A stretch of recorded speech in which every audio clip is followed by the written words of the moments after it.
So today we are going to prepare a new activity for Saint-Laurent-sur-Manoir. Spell the words but with a mistake. Une prof d'anglais qui demande à ses élèves de faire des erreurs, surprenant. Mais c'est le défi que ces sixièmes ont choisi de proposer à leurs camarades de CM2.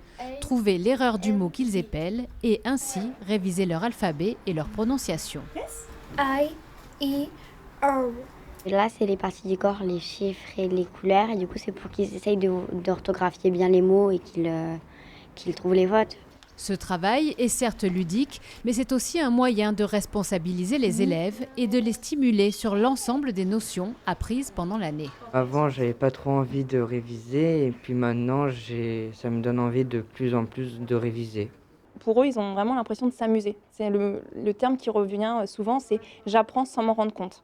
De se voir après, ça leur permet aussi de prendre du recul sur ce qu'ils ont fait. S'ils ne sont pas contents, ils peuvent demander à le refaire. Donc ça leur apprend à être aussi exigeants avec eux-mêmes et rigoureux.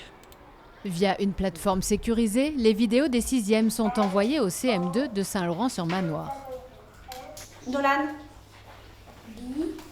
Ce partenariat entre les deux établissements existe depuis 5 ans. Après les échanges de vidéos, les CM2 iront dans leur futur collège pour un concours d'anglais face à face cette fois-ci. Ça permet aux enfants de mémoriser un nombre de mots importants et je pense beaucoup plus important que quand on ne participait pas au concours, puisqu'il y a cette émulation et cette envie en fait toujours d'apprendre plus de mots. J'aime beaucoup l'anglais et je trouve que c'est bien, j'aime bien. Et on comprend un peu le concept aussi de la sixième, parce qu'on va y aller l'année prochaine. C'est aussi ça le mérite de ce tutorat à distance, dédramatiser l'entrée au collège. Ok.